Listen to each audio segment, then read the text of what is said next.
Hi, and thank you so much for joining us for ISACA Live. I'm Safia Kazi, Privacy Professional Practices Principal here at ISACA, and today I'm joined by John Brandt, who is the Director of Professional Practices and Innovation at ISACA. Now today we'll be telling you all about ISACA's new Certified Cybersecurity Operations Analyst, or CCOA, credential. Now, I know we've got people joining us from all over the world, so please say hi and let us know where you're from in the comments. And with that, we'll get started. So, John, can we start with some of the basics? What is the CCOA credential and who's the ultimate audience for it? Well, first of all,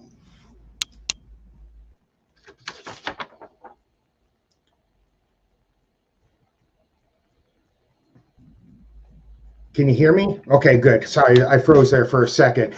Thanks for having me, Safi, and I'm really excited to have a conversation about this, our new certification. So, CCOA is a hybrid cybersecurity certification, right? There's tons of certifications on the market. Let's just kind of start right there.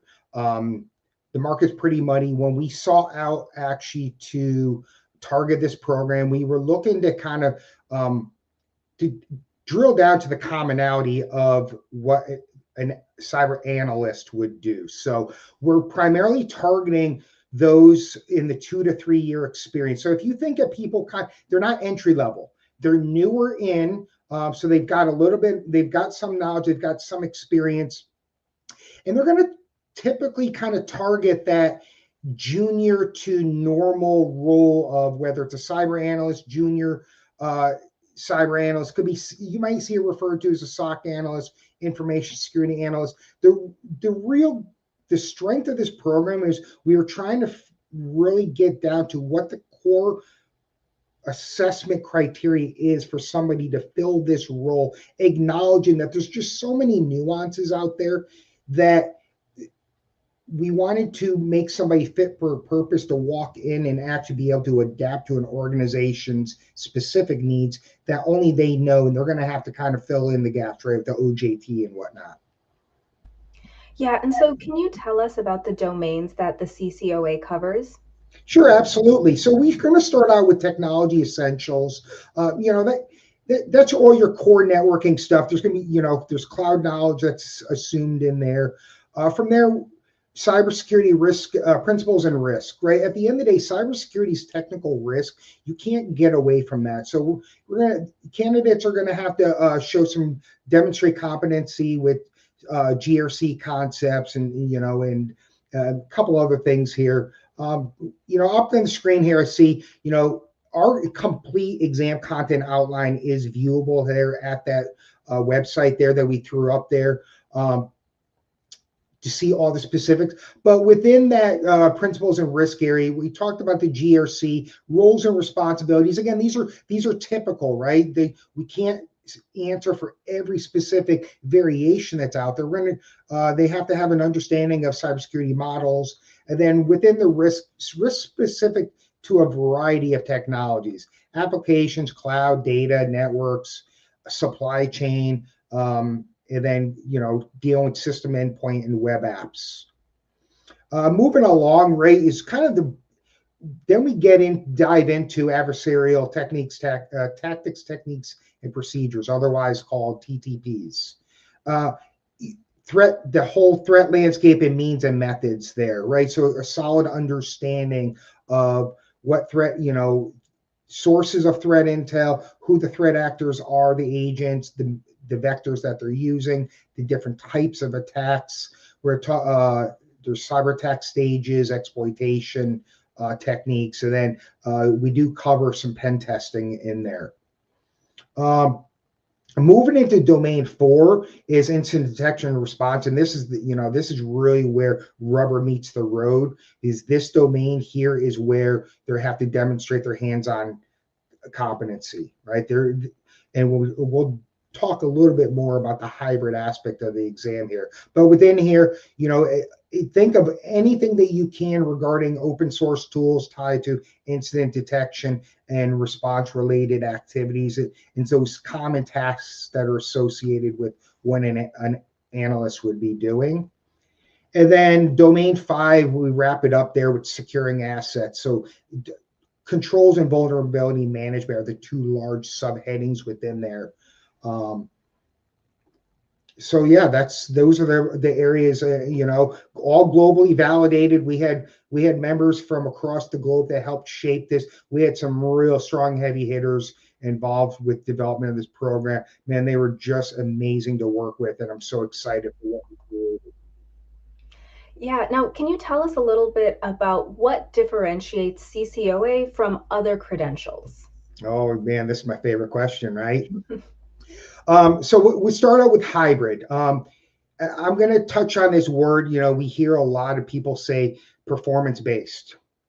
And in my work here at ISACA and prior, experience with prior associations, specifically the Performance Testing Council, when you deal with that group, and this background information is kind of important for level setting. If you talk to psychometricians who have been doing like work but outside of the IT space, they really kind of crafted this space. There's actually a nuance between performance testing versus performance based. And the best way to kind of articulate is that a performance based exam in a non technology example is testing somebody's knowledge of how to bake a cake, right? And so identifying ingredients, you would do this, you would do that. It's more procedural, right? The performance aspect of that is, okay, we're going to put you in a real kitchen with real ingredients and we want to taste the real product, right? With time and temperature and all those stuff. Now, in the last, I'd say 5-6 years, the market's become so blurry. And honestly, what I've seen was by way of a lot of the psychometricians in the messaging is that line is just kind of a standard. We're just performance based. I'm not saying whether it's right or wrong. That's just the reality. Sometimes it's just easier and something, some kind of catchphrase catches and it sticks. But why it matters is that you go look at any group of certifications out there, or credentialing programs, regardless of industry, they're not all the same anymore. And so this is where we actually differentiate. We're not going to give you a exhibit of a log and say, hey, answer this multiple choice question based off of it, right? Like if you had an exam like that, those are called exhibits in the certification space, right? There might be a little bit of innovation, but here we have a lab component to it. So partnering with our lab provider here, we have, cloud platform, log in, the exams built in there. They're using a myriad of open source tools, again, which are all fully listed on our landing page there under a subsection called tools. And that's really where you're going to kind of see the people who could kind of walk the talk, so to speak. And you have to demonstrate competency in there to be successful. And that's really what's going to differentiate this product from many others that are out there. Yeah, and so for those who are looking to train their cybersecurity teams, would CCOA be a good option? And what are some of the benefits that that credential might provide? That's a great question. So, if we look at human nature, like,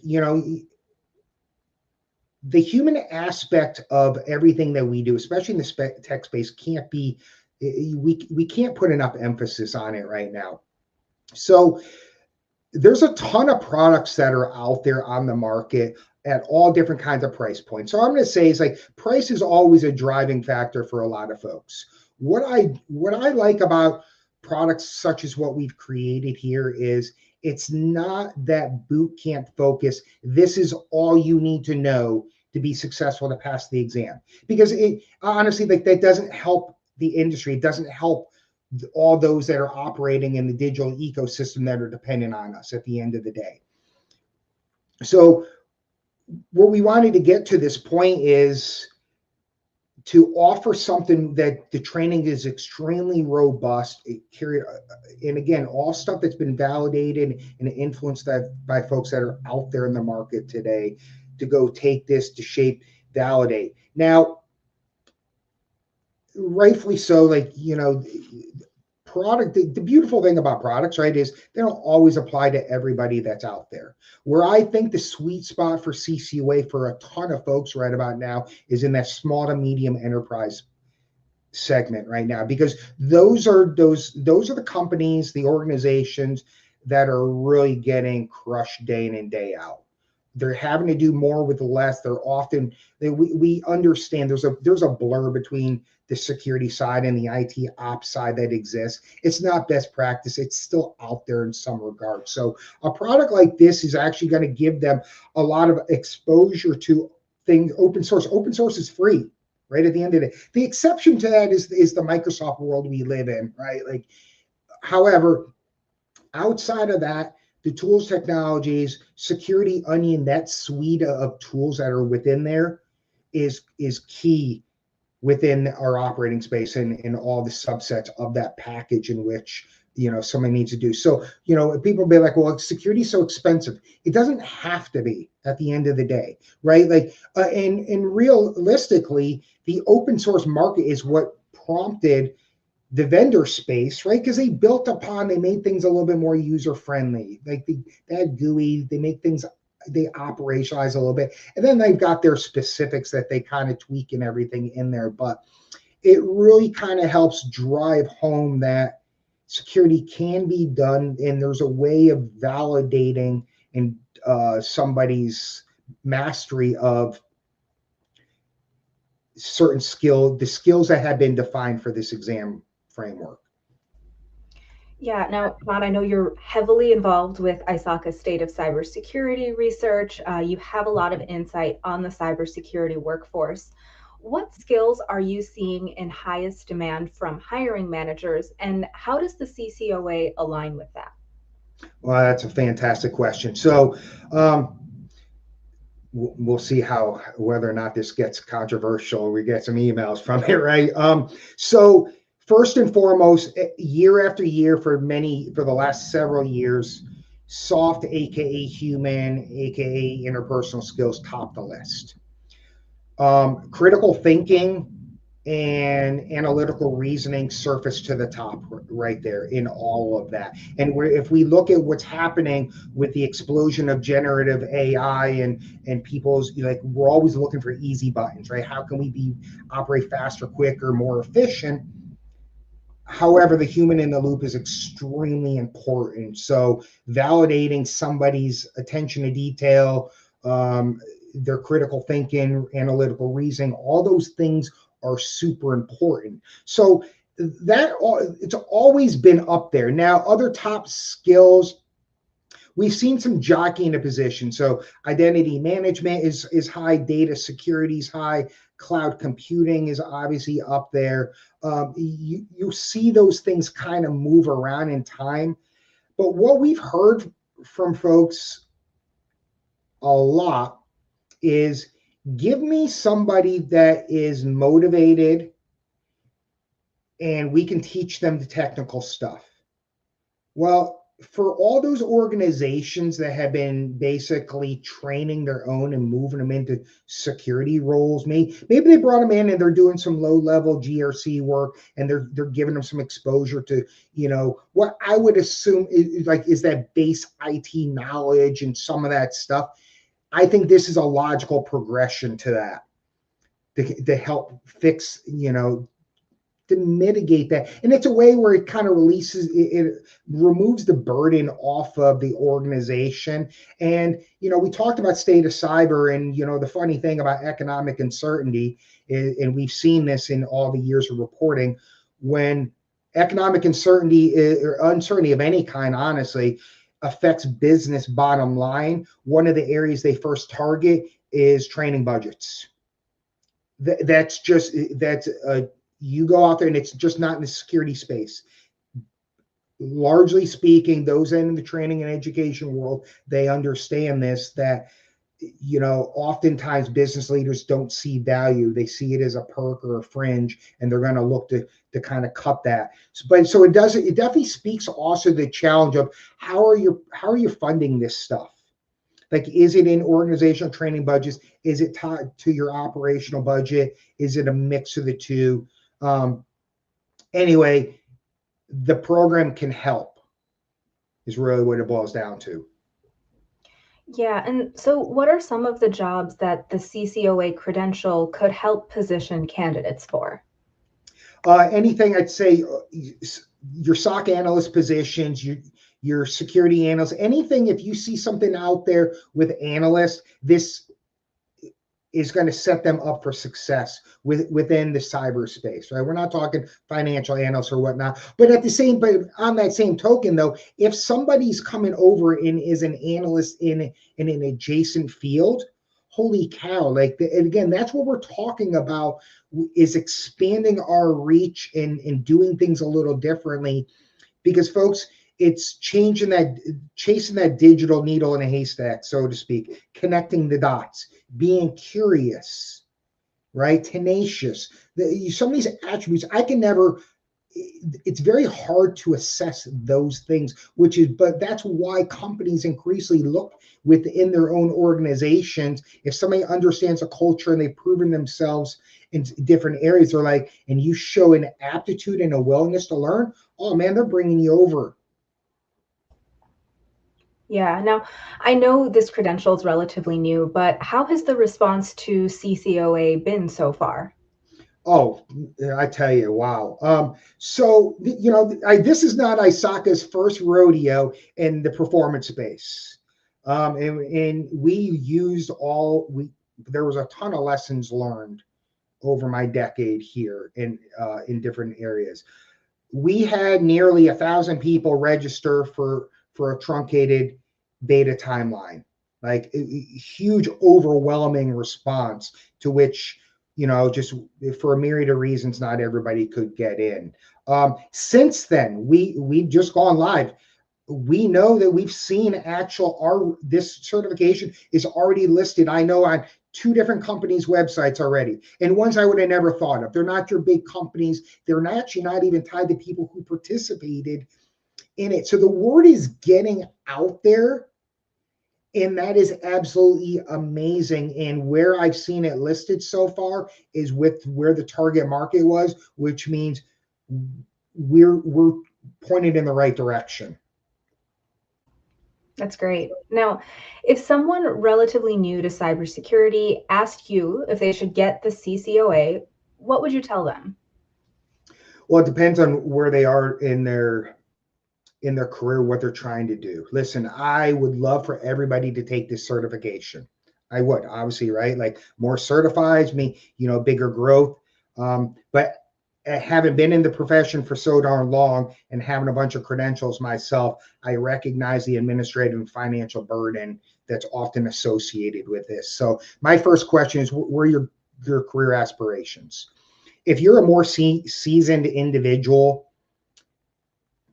not to say, then there's a ton of senior level, very technical people that I'm sure can blow this out of the water. Assuming that they kind of dust off, their any of the cobwebs, so to speak, and have some working knowledge with the tools that are listed there. Because at the end of the day, that's the X factor, if you will, in this all. Having knowledge alone, you will not pass the test, right? It was purposely designed that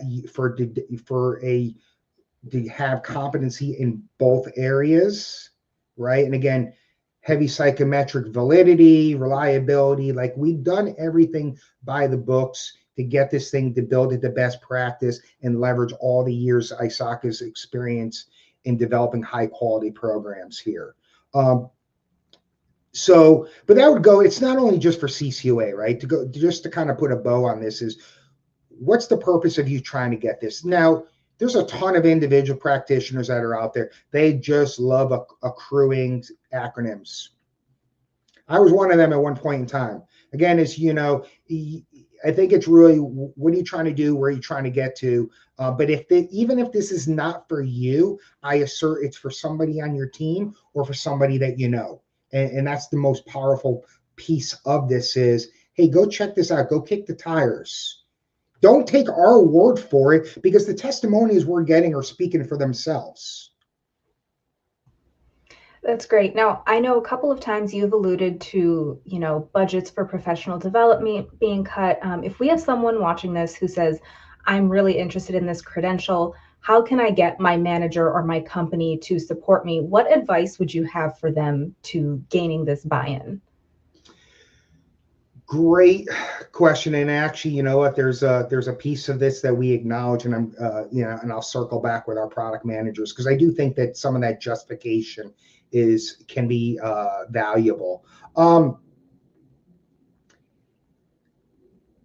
Manager buy-in is a funny thing, right? And I can't speak to every particular point, because that organization, that manager needs to understand what the benefit is to their organization. So first and foremost, I would say, listen, because we're targeting this at the 2 to 3 years experience, you're really in a sweet spot where you should understand enough of your own business to understand. If you were to look at this exam content outline and all the marketing stuff that we have in there, as well as the promo video that they took of me to have on there are stuff that you can extract out of that to make a compelling argument, right? We're not talking entry-level people here. This is not meant for somebody who has zero knowledge in it. There is an expectation that you have a baseline in here coming into this. And that's just an important point to drive home. Great. And I know we've got some questions from the audience, so I'll get into those now. The first question we have, how can chapters help accelerate the penetration of this credential across the market?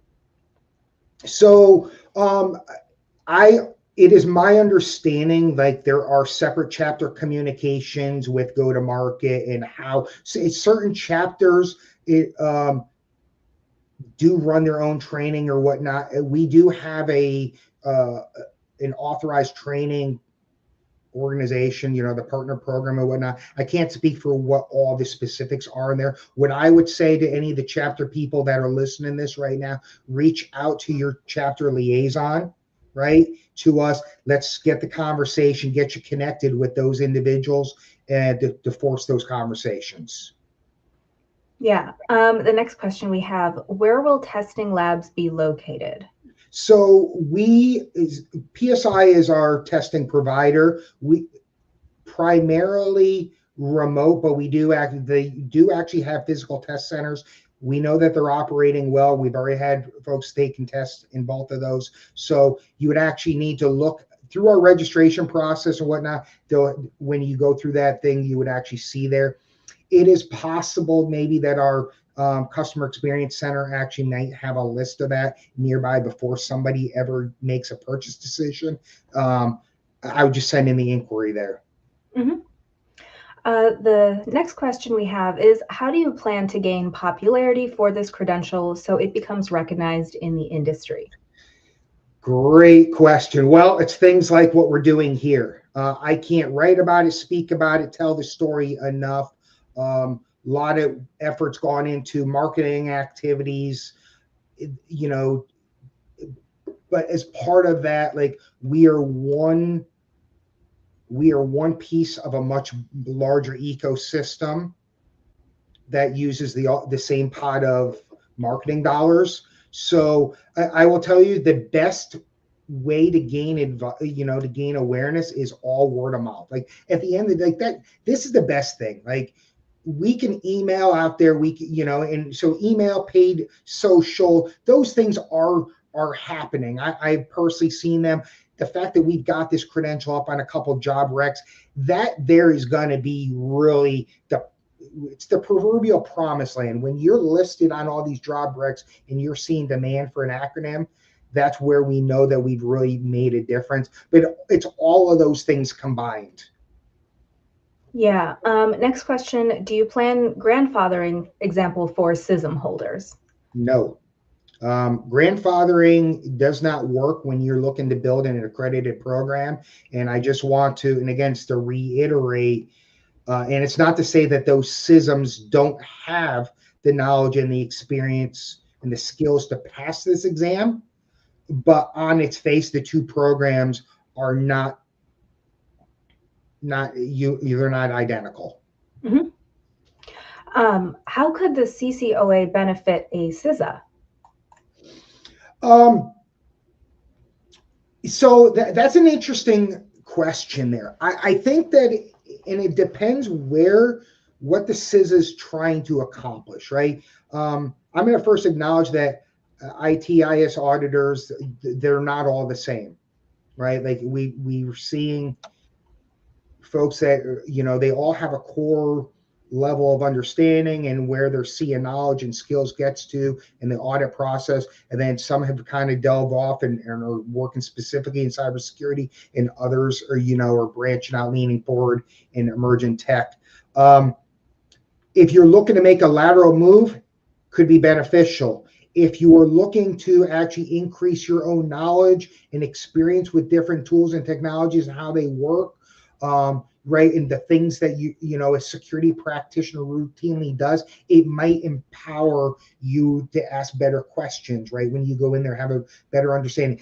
The challenge in this is that it's not apples to apples, in the sense that I would argue that a lot of the auditors that are out there right now auditing programs, more times than not, we know they're probably coming across some vendor applications and whatnot.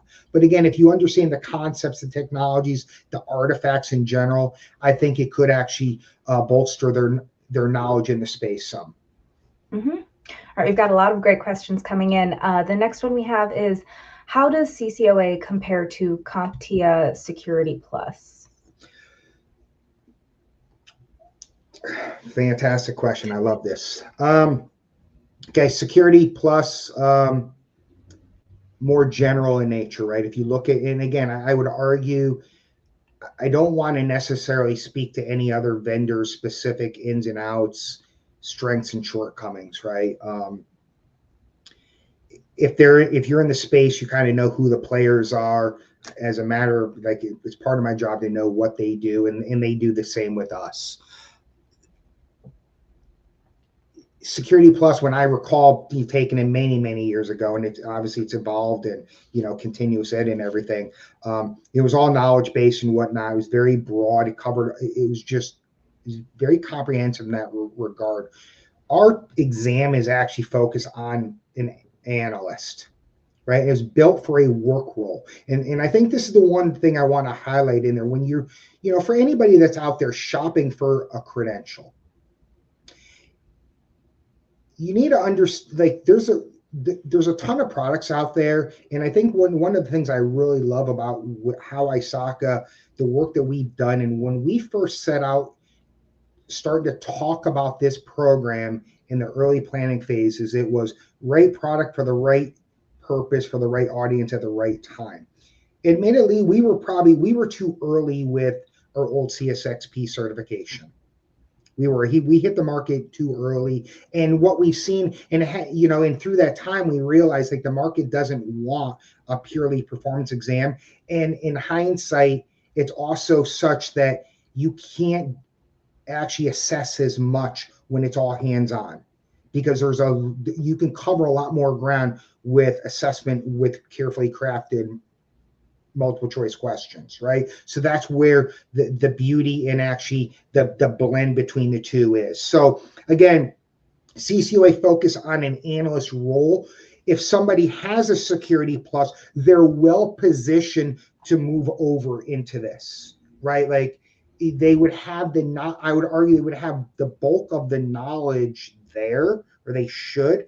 Where a lot of the technology heavy stuff is, they omit the business stuff. And this is the one thing that ISACA is really strong, is the business implications, talking about risk. You're looking at, roles and responsibilities and governance, those types of things that make us a little unique out in the space. Yeah, you did touch a bit on the answer to the next question, but there was a question about, any assurance that the CCOA isn't going to kind of have the same end fate as CSXP. Yeah, no, I would say that I feel pretty damn comfortable. Leadership has been highly supportive of the early planning here. It takes a village, but I've been a real strong advocate and driver for this. Like, I believe in this program so much, and the people that were involved in the development of all the way, I couldn't be more proud of all of them, right? And it's like in those conversations that you have and the excitement that they had was honestly, like, it was second to none. This experience was a culmination of the things that we learned, and arguably some of the missteps with the early CSXP program, and things that we couldn't possibly account for at the time when you're building a heavy tech lab type exam. We do have one question, just kind of expressing concern about the cost. Are you aware of any potential discounts on the Credential? At this point, no.